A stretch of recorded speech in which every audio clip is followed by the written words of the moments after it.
प्यारे दोस्तों, जैसे कि इस MP3 वीडियो में केवल आपको वॉइस सुनाई देगा, आप लीड लगाकर अदर वर्क करते हुए भी अपनी तैयारी को लगातार जारी रख सकते हैं। प्यारे दोस्तों, जैसे कि कनेक्टिव टिश्यू चल रहा था, मतलब टिश्यू में हम लोगों ने एपिथेलियम टिश्यू, उसके बाद कनेक्टिव टिश्यू की चर्चा कर रहे थे। एपिथेलियम का हो गया है। कनेक्टिव टिश्यू में हम लोगों ने एरियोलर कनेक्टिव टिश्यू और डेंस कनेक्टिव टिश्यू की चर्चा हम लोगों ने कर लिया। इसके बाद हम लोगों ने कनेक्टिव टिश्यू में जो स्पेशलाइज्ड कनेक्टिव टिश्यू होते हैं, स्पेशलाइज्ड कनेक्टिव टिश्यू होते हैं, उनकी चर्चा हम लोग कर रहे थे, जिसमें से हम लोगों ने कार्टिलेज को देखा। इसके आगे की वीडियो में सारी चीज़ें हैं। कार्टिलेज को हम लोगों ने देख चुके हैं। आप लोग इसको देखना चाहते हैं तो आगे की वीडियो में जाएं और वहाँ पे इस वीडियो को सर्च करें और प्राप्त करेंगे आप। तो पार्ट में दिया गया है, तो आप इसको प्लेलिस्ट में जाकर देख सकते हैं। ठीक है, तो आज का पार्ट होगा हम लोगों में स्पेशलाइज्ड कनेक्टिव टिश्यू में तीसरा जो पार्ट है कनेक्टिव टिश्यू का, तो उनमें से बोन। आज हम लोग देखते हैं बोन, हड्डी, जो हमारी हड्डी है उसकी संरचना के विषय में, उसके विषय में हम चर्चा करेंगे। तो बोन क्या है? बोन जो है मेजोडर्मी कोशिकाओं, ये बोन जो होती हैं मेजोडर्मी कोशिकाओं अर्थात ऑस्टियोसाइट अस्थि का निर्माण करती हैं। ऑस्टियोसाइट कोशिकाएं जो होती हैं, या मेजोडर्म कोशिकाएं या कहिए या ऑस्टियोसाइट कोशिकाएं कहिए, ये क्या बनाती हैं? बोन का निर्माण करती हैं। अस्थि निर्माण की प्रक्रिया को ऑस्टियोजेनेसिस कहते हैं। जब अस्थि का निर्माण होता है उस प्रक्रिया को क्या कहा जाता है? ऑस्टियोजेनेसिस कहते हैं। अस्थि भवन या ऑस्टियोजेनेसिस कहते हैं, या ओसिफिकेशन भी कहते हैं, या ओसिफिकेशन अस्थि भवन भी कहते हैं, या ऑस्टियोजेनेसिस कहते हैं, या ओसिफिकेशन भी कहते हैं। अस्थि की मैट्रिक्स को ओसिन कहा जाते हैं। अस्थि बोन की जो मैट्रिक्स होती है उसे ओसिन कहा जाता है। हड्डी क्या है? बोन क्या है? बोन एक हार्डेस्ट टिश्यू है। कैसे है? हार्डेस्ट टिश्यू है। With supportive and protective function करता है। सपोर्ट का और प्रोटेक्टिव फंक्शन करता है। सपोर्ट करता है, आज बोन ना होता तो हम लोग ऐसे खड़े ना होते, तो ये सपोर्टिंग का और प्रोटेक्टिव फंक्शन करता है। It is composed of extracellular matrix. इनमें क्या है? एक्स्ट्रासेलुलर मैट्रिक्स होता है। इनऑर्गेनिक और ऑर्गेनिक प्रकार का होता है। जो इनमें एक्स्ट्रासेलुलर मैट्रिक्स होता है, सेल के बाहर जो मैट्रिक्स होता है, इनऑर्गेनिक और ऑर्गेनिक प्रकार का होता है। And following 4 type of cell, इनमें 4 प्रकार की सेल्स पाई जाती हैं।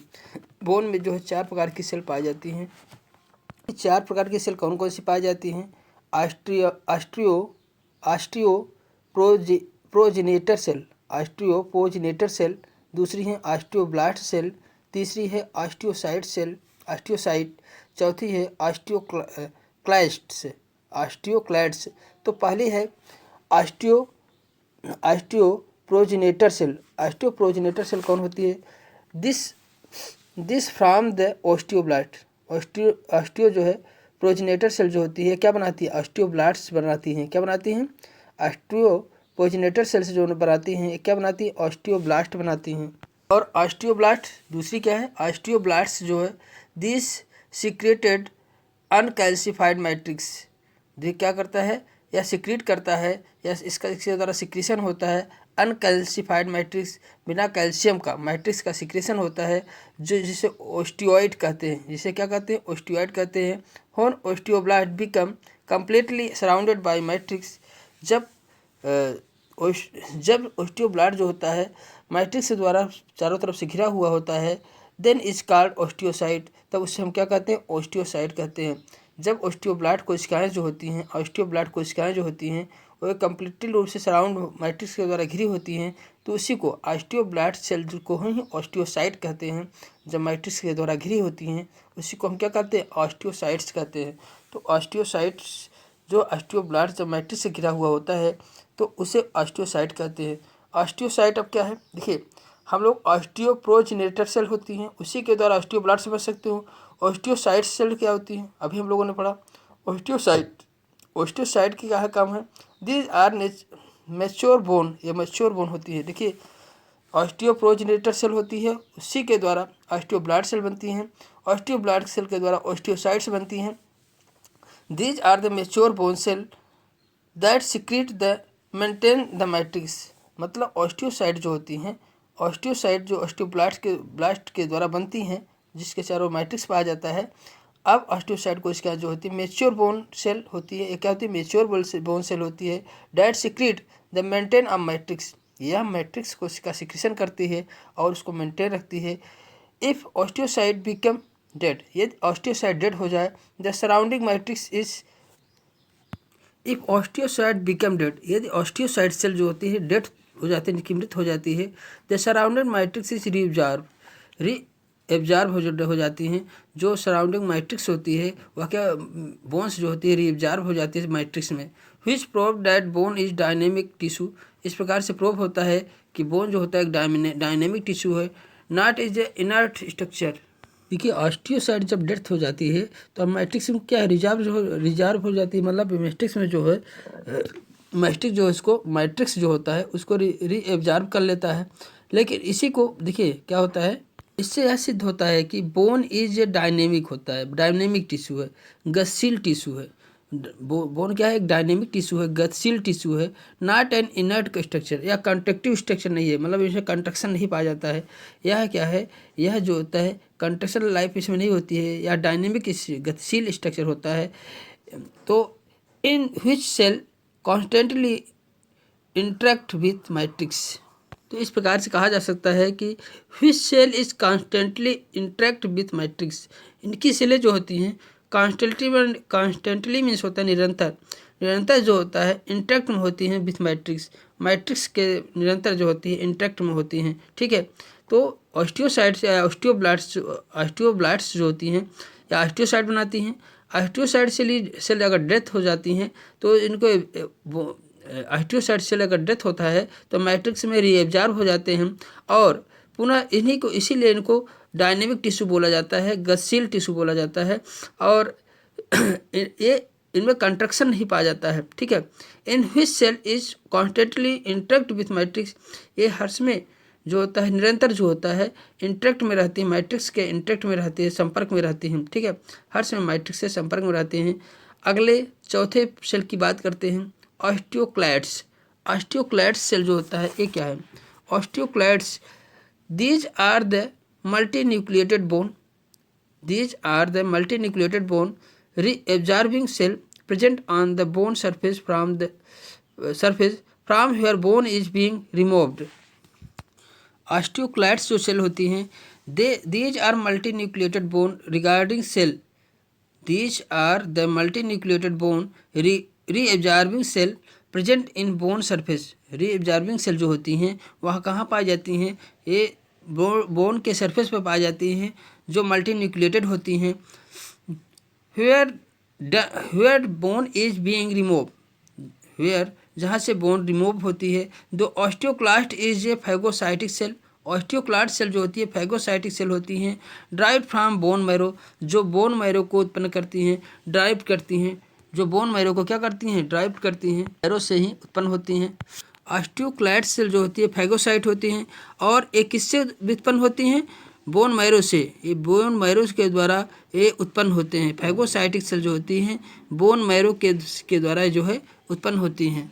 बोन के जो ऑर्गेनिक पार्ट होता है ये उसमें क्या पाई जाती है, कौन सी प्रोटीन पाई जाती है, बोन के ऑर्गेनिक पार्ट में कौन सी प्रोटीन पाई जाती है, ओसिन प्रोटीन पाई जाती है। While rigidity is bone is due to inorganic part, और बोन की रिजिडिटी जो होती है इन ऑर्गेनिक पार्ट होता है mineralisation of matrix mainly by calcium phosphate. देखिए क्या होता है, इन ऑर्गेनिक जो पदार्थ होता है उसी के द्वारा रिजिडिटी बनती है। उस रिजिडिटी जो बोन की बनती है वह किसके, इन ऑर्गेनिक सब्सटेंस के द्वारा बनती है। Organic part contain in protein, organic part में प्रोटीन कौन सी पाई जाती है, ओसिन प्रोटीन पाई जाती है। और इनका जो इनमें बोन में जो mineralisation of matrix mainly by calcium phosphate, इनमें क्या होता है, इनके मैट्रिक्स का जो मिनरलाइजेशन होता है, मिनरलाइजेशन होता है मैट्रिक्स का, वो किसके द्वारा होता है, किसके द्वारा है, mainly by calcium phosphate in the form of hydroxy apatitic crystals, hydroxy apatitic crystal के द्वारा और कैल्शियम फास्फेट के द्वारा मिनरलाइजेशन की क्रिया होती है। मिनरलाइजेशन की क्रिया होती है। हाइड्रोक्सी एप्टाइटिक क्रिस्टल का फार्मूला होता है Ca10PO4 6 OS3, ठीक OS3 का मतलब क्वेश्चन में करके 3 करेंगे। तो इस प्रकार से हाइड्रोक्सी एपेटाइट क्रिस्टल और कैल्शियम फास्फेट के द्वारा जो है यह मैट्रिक्स में पाए जाते हैं, इनका मिनरल्स पाया जाता है। Due to minerals content bone also serve as a storage the calcium and phosphate. इस प्रकार से इनमें कैल्शियम फास्फेट का स्टोरेज होता है। Both of this can be mobilize from the bone matrix. इनका मोबिलाइजेशन किसके द्वारा होता है? बोन मैट्रिक्स के द्वारा होता है। Taken up by blood needed to maintain the calcium and phosphate homeostasis. Matrix taken up blood, matrix किससे संपर्क में होता है? बाय ब्लड, ब्लड के द्वारा संपर्क में रहता है। नीडेड टू मेंटेन, यह ब्लड जो होता है मेंटेन करता है कैल्शियम और फास्फेट की लेवल को मेंटेन करता है, जिसे हम क्या कहते हैं? होम्योस्टैटिस कहते हैं, जिन्हें हम क्या कहते हैं? होम्योस्टैटिस कहते हैं। ब्लड के द्वारा इसमें कैल्शियम और फास्फेट का मेंटेन करना क्या कहलाता है? होम्योस्टैटिस कहलाता है। If A bone is burned, यदि एक बोन बर्न हो जाए, it's organic part burn away, मतलब इनका ऑर्गेनिक पार्ट जो होता है धुएं के रूप में अनेक प्रकार से उड़ जाता है। लिविंग इन इनऑर्गेनिक पार्ट, और जो बचता है वो कैसा पार्ट बचता है? राख के रूप में इनऑर्गेनिक पार्ट बचता है। बोन ऐश, जो बोन ऐश के रूप में राख, हड्डी की राख के रूप में बचता है, वह इनऑर्गेनिक मटेरियल होता है। क्या होता है? इनऑर्गेनिक मटेरियल होता है। ड्राइड बोन, ड्राइड बोन क्या है? इनऑर्गेनिक मटेरियल होता है। ड्राइड सूखा हुआ बोन कहे या जो राख के रूप में हो जाता है वह क्या है? इनऑर्गेनिक पार्ट होता है। ऑर्गेनिक पार्ट तो धुएं के रूप में उड़ जाता है। A bone kept in KOH remain unaffected. अगर एक बोन को KOH पोटेशियम हाइड्रोक्साइड में रख दिया जाए, पोटेशियम हाइड्रोक्साइड में रख दिया जाए तो कोई जो है अनइफेक्टेड होता है, उसमें कोई इफेक्ट नहीं पड़ेगा, वैसे को वैसे पड़ा रहेगा। If A bone is kept in dilute acid, अगर उन्हें डाइल्यूट एसिड में रख दिया जाए फॉर ए फ्यू डे, कुछ दिन के लिए, it inorganic part is dissolve, उनके इनऑर्गेनिक पार्ट क्या होंगे? डिजॉल्व हो जाते हैं। Organic part is left behind, और ऑर्गेनिक पार्ट उसमें बचे रह जाते हैं। Which is result bone become soft, bone कैसी हो जाएगी? ऑर्गेनिक, अगर इनऑर्गेनिक पार्ट डिजॉल्व हो जाएगा बोन बिल्कुल मुलायम हो जाएगी। बोन जो होते हैं कैल्शियम बचेंगे, कैल्शियम जो है बिल्कुल मुलायम हो जाएगा, बोन बिल्कुल मुलायम हो जाएगा। एंड फ्लेक्सिबल हो जाएगा, फ्लेक्सिबल हो जाएगा भाई, उसमें इनऑर्गेनिक मटेरियल ही क्या करता है? फिक्स कैल्शियम फास्फोरस उसी में पाया जाता है। The process is called decalcification of bone, इस प्रोसेस को डीकैल्सिफिकेशन कहते हैं। डीकैल्सिफिकेशन, इस प्रोसेस को क्या कहा जाता है? डीकैल्सिफिकेशन कहा जाता है। अगले पॉइंट की बात हम लोग करते हैं। Hardest substance is our body is enamel, teeth, teeth के ऊपर जो इनेमल होता है वह सबसे हार्डेस्ट पार्ट होता है। With about 97% of inorganic part, इसमें 97% क्या होता है? इनऑर्गेनिक पार्ट होता है। और डेंटिन, तो हार्डेस्ट सब्सटेंस अवर बॉडी कौन होता है? इनेमल होता है, सबसे हार्डेस्ट जो पार्ट होता है इनेमल होता है टीथ का। टीथ का सबसे हार्डेस्ट पार्ट इनेमल होता है। क्यों? विदाउट, देखिए इनमें जो होता है अबाउट लगभग 97% इनऑर्गेनिक पार्ट होता है। ध्यान दीजिए, हमारे दांत के जो इनेमल पाया जाता है उस पर 97% इनऑर्गेनिक पार्ट होता है, क्योंकि तभी कठोरता आती है। इनऑर्गेनिक मटेरियल जितना अधिक होगा बोन की कठोरता उतना अधिक होगी। तो इनेमल में सबसे ज़्यादा कठोरता इसलिए आती है क्योंकि वहाँ पर 97%, 97% इनऑर्गेनिक पार्ट होता है। और डेंटिन इसके बाद दूसरा आता है, दूसरा सबसे हार्डेस्ट पार्ट आता है हमारे बॉडी में, डेंटिन आता है। इज अबाउट 70%, मतलब 70% इनऑर्गेनिक पार्ट होता है। देखिए दांत के ऊपर का पार्ट जो है इनेमल होता है, यह सबसे अधिक कठोर होता है। 97% इसमें इनऑर्गेनिक पार्ट होता है, पाया जाता है, इसलिए सबसे ज़्यादा कठोर होता है। मतलब 3% तो ऑर्गेनिक होता है, 97 जो है इनऑर्गेनिक पदार्थ होता है, इसलिए कठोर ज़्यादा होते हैं। डेंटिन जो दांत हमारा पाया जाता है, उसके नीचे जो दांत पाया जाता है उसमें 70% इनऑर्गेनिक पार्ट पाया जाता है। अगर 70 हो गया भाई, जब 70 हो गया इनऑर्गेनिक, कैल्शियम ज़्यादा हो गया, उसमें कैल्शियम ज़्यादा होगा और मतलब थोड़ा सा मात्रा बढ़ा, और यह क्या होगा? कम कठोर होगा। किसकी अपेक्षा? इनेमल की अपेक्षा। डेंटिन अगर कहा जाए तो सेकेंड हार्डेस्ट पार्ट है। अगर आपसे पूछा जाए सेकंड हार्डेस्ट पार्ट कौन है प्यारे दोस्तों, अधिकतर जो सबसे हार्डेस्ट पार्ट होता है उसी को याद रहता है। आपसे पूछा जाए सेकंड हार्डेस्ट पार्ट कौन सा होता है, आपकी बॉडी के शरीर में, बॉडी में कौन सा सेकंड हार्डेस्ट पार्ट हो? सबसे हार्डेस्ट इनेमल हो गया, उसके बाद दूसरा हार्डेस्ट, सेकंड हार्डेस्ट पार्ट जो होता है डेंटिन होता है। ध्यान दीजिए प्यारे दोस्तों, क्वेश्चन बन सकता है, वेरी मोस्ट इंपॉर्टेंट यहाँ से क्वेश्चन बन सकता है प्यारे दोस्तों। आपसे पूछा जाए कौन सी ऐसी स्ट्रक्चर है आपके बॉडी में, जो तीसरे स्थान पर आता है हार्डेस्ट में, तो थर्ड स्थान पे आता है बोन आता है। Bone is a third hardest part होता है। अप्रॉक्सीमेटली 62% इनऑर्गेनिक पार्ट होता है। इनमें 62% इनऑर्गेनिक पार्ट होता है। सबसे ज़्यादा इनऑर्गेनिक पार्ट इनेमल में 97। उसके बाद दूसरा होता है डेंटिन में 70% 70% होता है। उसके बाद आता है बोन में 62% इनऑर्गेनिक पार्ट होता है। प्यारे दोस्तों, यदि हम बोन की स्ट्रक्चर देखें तो बोन का स्ट्रक्चर में क्या क्या दिखाई देता है प्यारे दोस्तों। देखिए, सबसे बाहरी लेयर पेरिस्टियम दिखाई देता है प्यारे दोस्तों। सबसे बाहरी लेयर में पेरिस्टियम होता है। उसके बाद एंडोस्टियम होता है। उसके बाद होता है लैमली होता है। लैमली के बाद बोन मैरो होता है। तो इस प्रकार से प्यारे 4 पार्ट में हम इनके स्ट्रक्चर देख सकते हैं। तो पेरिस्टियम सबसे बाहर, पेरिया है चारों ओर से, पेरिस्टियम, ओस्टियम, पेरिओस्टियम जो होता है, ओस्टियम मीन्स बोन समझ लो, ओस्टियम बोन समझ लो, पेरिओस्टियम, इंडोस्टियम और लैमली, फिर बोन मैरो। सबसे बाहर पेरिओस्टियम, उसके बाद इंडोस्टियम, उसके बाद लैमली, फिर बोन मैरो होता है। तो पेरिओस्टियम मतलब होता है, पेरिओस्टियम की बात करते हैं। It is a form of white fibres connective tissue. यह जो है श्वेत फाइबर कनेक्टिव टिश्यू का बना होता है। व्हाइट फाइबर कनेक्टिव टिश्यू का बना होते हैं। व्हाइट है तो लोचदार नहीं होगा प्यारे। तो white fibre connective tissue, bone की सबसे बाहरी लेयर पेरिओस्टियम जो होती है वह व्हाइट फाइबर कनेक्टिव टिश्यू का बना होता है। कवर द बोन एक्सटर्नली, जो बोन को चारों तरफ से बाहर से कवर किया रहता है। पेरिस्टोमियम इज ए वैस्कुलराइड होता है। यहाँ पे भी वेन गई होती हैं। प्रोवाइड न्यूट्रिएंट्स, जो बोन सेल को न्यूट्रिएंट्स देते हैं। बोन सेल को क्या देते हैं? न्यूट्रिएंट्स देते हैं। अब आता है इंडोस्टियम, दूसरी लेयर जो होती है। इंडोओस्टियम जो होता है दूसरी लेयर। पहली लेयर क्या था? पेरिओस्टियम था, जो व्हाइट फाइबर कनेक्टिव टिश्यू का बना होता है। इसमें भी वैस्कुलराइजेशन होता है, वैस्कुलर सिस्टम पाया जाता है और यहाँ से भी न्यूट्रिएंट्स प्रोवाइड कराया जाता है। इंडोस्टियम क्या होते हैं? It is also found of white fibrous connective tissue. यह भी इंडोओस्टियम जो भी होता है आउटर देखिए, इंडोओस्टियम जो होता है यह भी जो होता है क्या करता है? व्हाइट फाइबर कनेक्टिव टिश्यू का बना होता है। जबकि पेरिओस्टियम भी व्हाइट फाइबर कनेक्टिव टिश्यू का बना होता है। सराउंडेड द मैरो कैविटी, देखिए surrounded the marrow cavity, bone की मैरो की कैविटी के पास चारों ओर पाया जाता है। इंडोस्टियम जो होता है बोन की कैविटी के चारों ओर पाया जाता है। It is lined with inner osteoblast, इनमें जो है ओस्टियोब्लास्ट सेल पाई जाती हैं, ओस्टियोब्लास्ट पाई जाती हैं।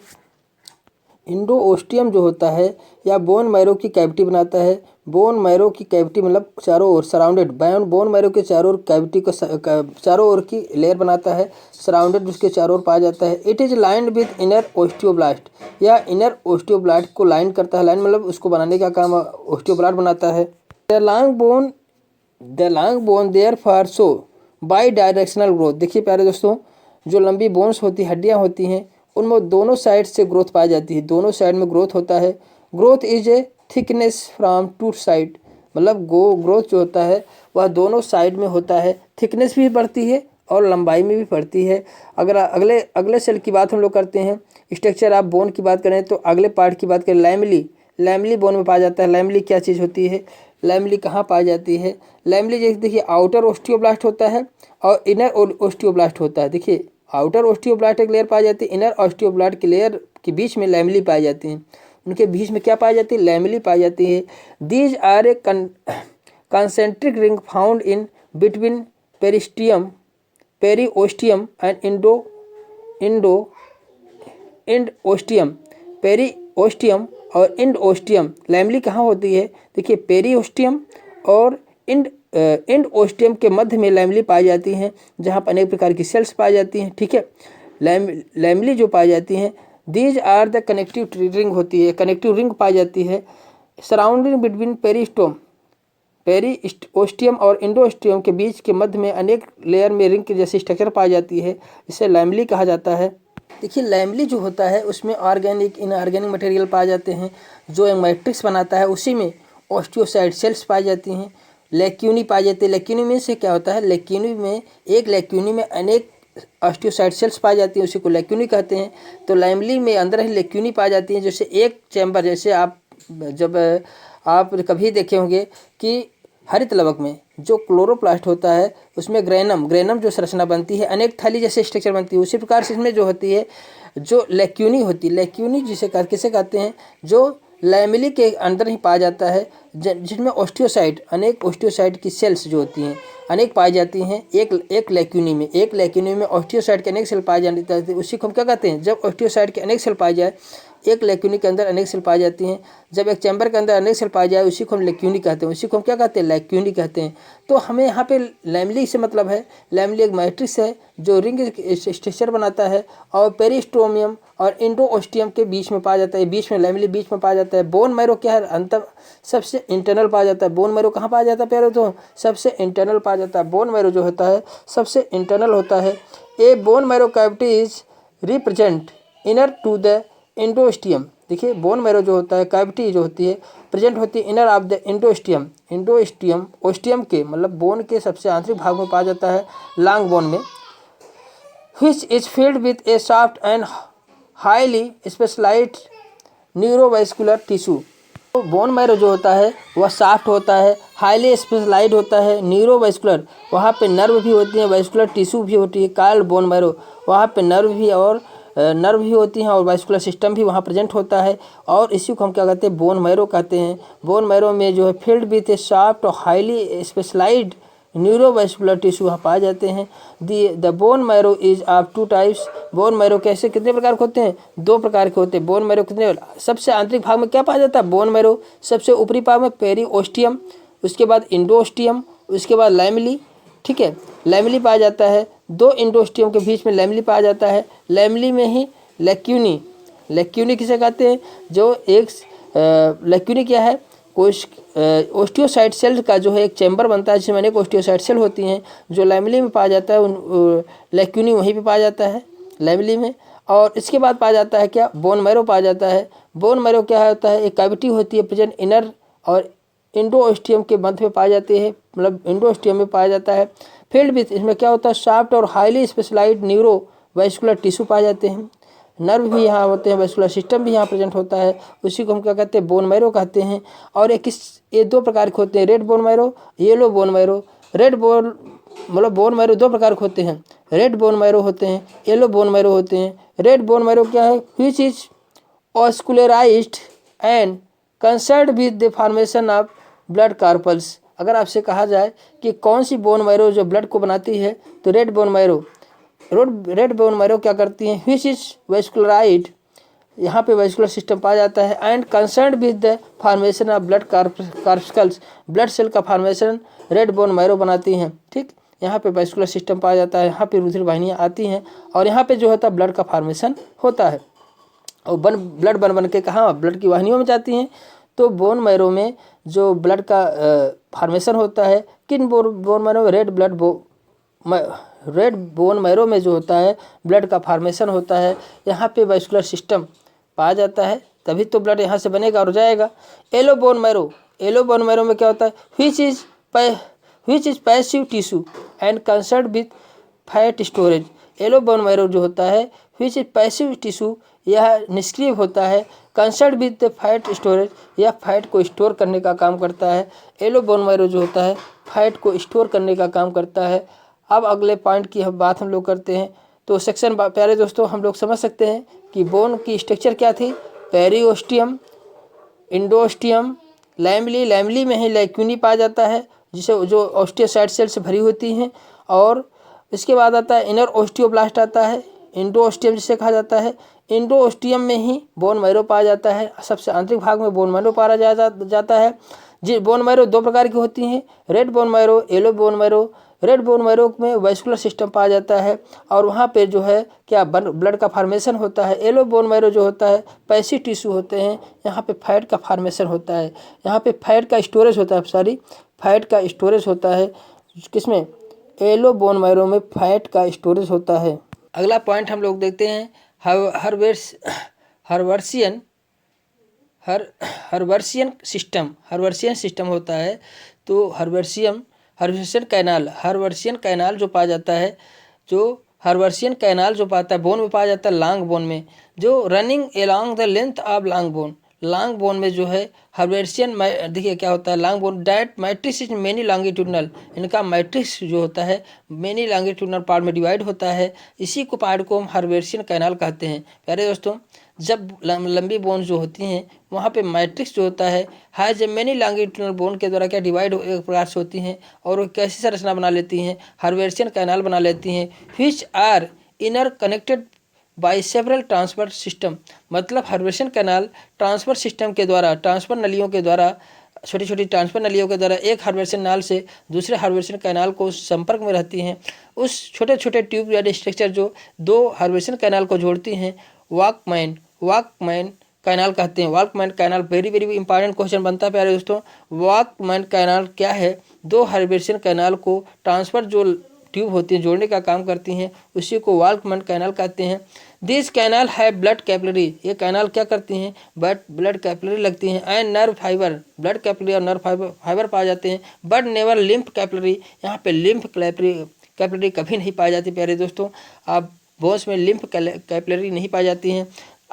As they remain restricted to periosteum, at they remain restricted to periosteum to supply the osteocyte. तो इनमें क्या होता है, हर्बेशियन कैनाल में क्या क्या पाए जाते हैं? लेक्यूनी पाए जाते हैं। लेक्यूनी मैंने बताया था, लेक्यूनी क्या है? लेक्यूनी मतलब अनेक ओस्टियोसाइट का एक चैम्बर होता है, छोटे छोटे। कैनालिक्यूली पाई जाती हैं, लैमली पाई जाती हैं ना, लैमली पाई जाती हैं। लैमली देखिए लैमली क्या होती हैं? एक सराउंडेड मैट्रिक्स होता है, लैमली में मैट्रिक्स पाए जाते हैं। लेक्यूनी में सेल्स पाई जाती हैं, ओस्टियोसाइट सेल्स पाई जाती हैं।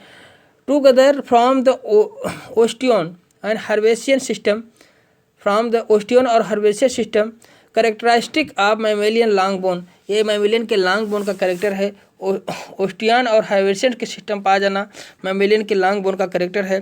अगर हम टाइप्स ऑफ बोन देखें, देखिए बोन के टाइप्स को हम देखने से पहले थोड़ा सा देख लें। बोन जो होता है, लॉन्ग बोन जो होती है, सबसे मध्य में जो स्टेज पाई जाती है, जो बीच में एक ट्यूब जैसी स्ट्रक्चर हॉलो स्ट्रक्चर पाई जाती है, ट्यूब जैसी स्ट्रक्चर पाई जाती है, उसे शाफ्ट कहा जाता है या डाइफाइसिस कहा जाता है। कभी कभी प्यारे दोस्तों क्वेश्चन बनता है डाइफाइसिस क्या है, व्हाट इज डाइफाइसिस। डाइफाइसिस जो है लॉन्ग बोन में जो बीन में हॉलो स्ट्रक्चर बनता है, शाफ्ट बॉडी बनती है, वो क्या होती है? उसे डाइफाइसिस कहा जाता है। और इसके एंड स्ट्रक्चर पे जो फूला हुआ राउंड एंड होता है, बोन के राउंड एंड के पोर्शन पे क्या होता है, वहाँ उस पार्ट को एपीफाइसिस कहा जाता है प्यारे दोस्तों। लॉन्ग बोन के जो ऊपर के पोर्शन होते हैं, जहाँ पे चौड़ा भाग होता है, राउंड पोर्शन होता है, उस पार्ट को एपीफाइसिस कहा जाता है प्यारे दोस्तों। उस पार्ट को क्या कहा जाता है? एपीफाइसिस।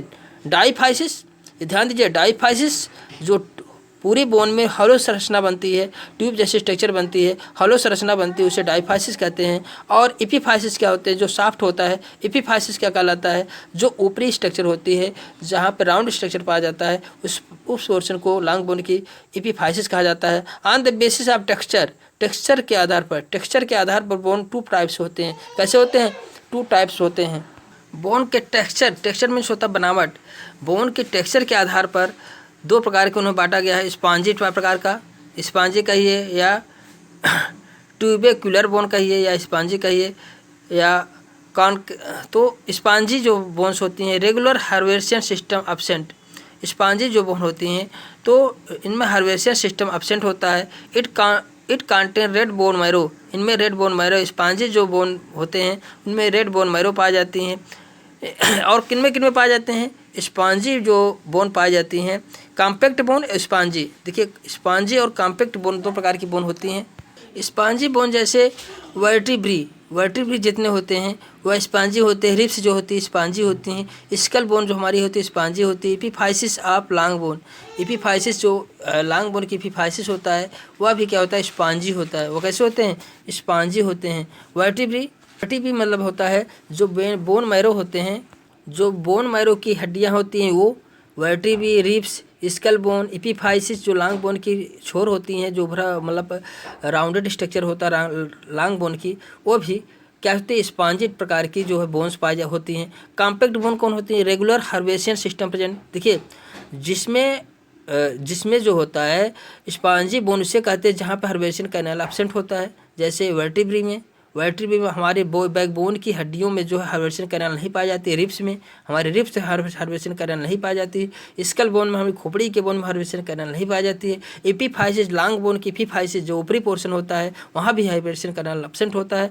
ऊपरी भाग भाई सारे पार्ट में तो पाया जाएगा, लेकिन बीच के पार्टों में पाया जाएगा हार्वेस्टिंग कैनाल, लेकिन ऊपरी पोर्शन जहाँ पे एपीफाइसिस होता है वहाँ पे हार्वेस्टिंग सिस्टम नहीं पाया जाता है, कैनाल नहीं पाई जाती है। तो ये सभी स्पॉन्जी प्रकार के होते हैं जिसमें हार्वेस्टिंग सिस्टम नहीं एब्सेंट होता है। कॉम्पैक्ट बोन कौन होते हैं? जिसमें हार्वेस्टिंग सिस्टम प्रेजेंट होता है। कंटेन येलो बोन मैरो होती है, इनमें येलो बोन मैरो पाई जाती है, इनमें येलो बोन मैरो पाई जाती हैं। येलो बोन मैरो कि रेड बोन मैरो जहाँ रेड ब्लड सेल्स बनती हैं।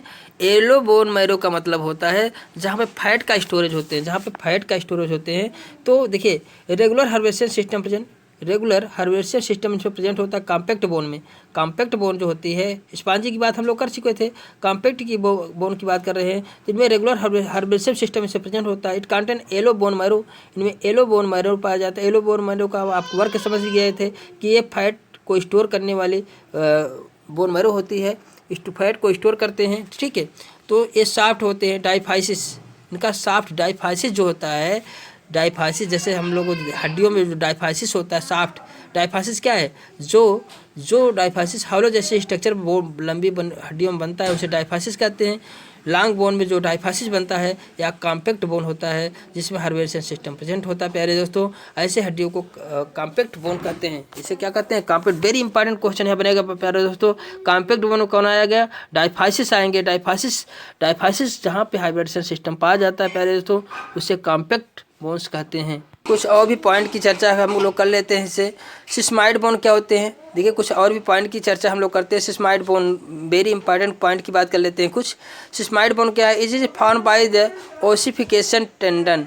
जैसे ओसिफिकेशन ऑफ टेंडन के ओसिफिकेशन से सिस्माइड बोन बनते हैं। जैसे नी कैप जिसे पटेला बोन कहा जाता था, पटेला बोन को सिस्माइड बोन कहते हैं, जो टेंडन के ओसिफिकेशन से बनते हैं। टेंडन के ओसिफिकेशन से बनते हैं उसे सिस्माइड बोन कहा जाता है। न्यूमेटिक बोन क्या कैसे कहते हैं? Pneumatic bone is found in bird. किस में पाया जाता है? बर्ड्स में पाया जाता है। वेरी इंपॉर्टेंट क्वेश्चन बनता है प्यारे दोस्तों। न्यूमेटिक बोन किस में पाया जाता है? बर्ड में पाया जाता है। विच आर स्पॉन्जी, ये कैसे होते हैं? स्पॉन्जी होते हैं। ये न्यूमेटिक बोन कैसे होते हैं? स्पॉन्जी होते हैं और खोखले होते हैं। स्पॉन्जी मतलब होता है जिसमें हार्वेस्टिंग नाल नहीं पाया जाता है। विथ है एयर फील्ड स्पेस, इसमें एयर फील्ड स्पेस होता है, हार्वेस्टिंग कैनाल इसमें नहीं पाया जाता है। विटामिन डी अगर देखिए, vitamin D is needed for normal growth of maintenance of bones. Vitamin D needed होता है, बहुत ज़रूरी होता है नॉर्मल ग्रोथ के लिए, मेंटेनेंस ऑफ बोन को मेंटेनेंस के लिए।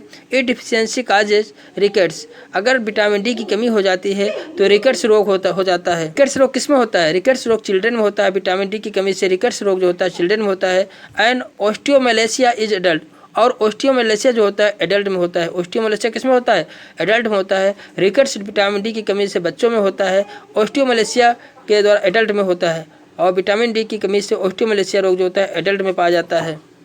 ऑस्टियोपोरोसिस क्या है? Osteoporosis is an age related disorder है, एज रिलेटेड डिसऑर्डर होता है।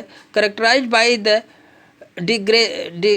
इसमें क्या होता है कि बोन का मास जो होता है, बोन का द्रव्यमान जो होता है, उसका द्रव्यमान जो होता है इंक्रीज बोन फ्रैक्चर, देखिए डिक्रीज हो जाता है। डिसऑर्डर होता है डिक्रीज बोन मास, बोन का मास जो होता है द्रव्यमान कम हो जाता है और बोन के टूटने के खतरे, फ्रैक्चर होने के खतरे अधिक हो जाते हैं। इसी को ऑस्टियोपोरोसिस कहते हैं। हड्डियों में छेद कर सकते हो इस प्रकार से, उनका मास द्रव्यमान कम हो जाता है। ऑस्टियोपोरोसिस मतलब हड्डियों में छेद होना, या क्या होता है मास उनका द्रव्यमान हड्डियों का कम हो जाता है और फ्रैक्चर होने के खतरे अधिक हो जाते हैं।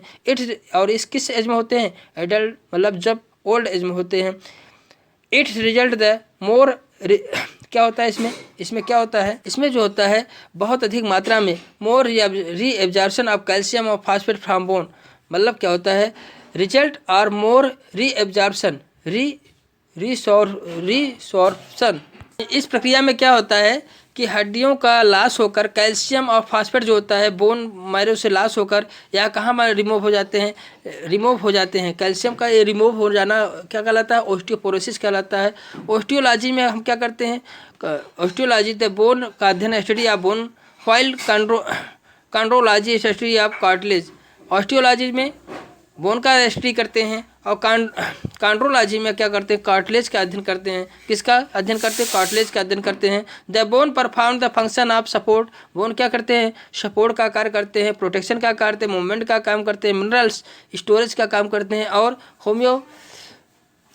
हीमोपोइएसिस और क्या काम करते हैं, हीमोपोइएसिस का कार्य करते हैं। हीमोपोइएसिस का वर्क करते हैं। हीमोटोपोइसिस मतलब होता है ब्लड सेल का फॉर्मेशन करना, ब्लड सेल का फॉर्मेशन करते हैं। इस प्रकार से प्यारे दोस्तों हम लोगों ने देखा बोन से संबंधित जो क्वेश्चन है प्यारे दोस्तों उसकी चर्चा कर लिए। इसी के साथ प्यारे दोस्तों यदि यह वीडियो आपको अच्छा लगा हो तो लाइक तो बनता है, चैनल को सब्सक्राइब नहीं तो सब्सक्राइब कर दें। Okay, thank you for watching video प्यारे दोस्तों। ओके।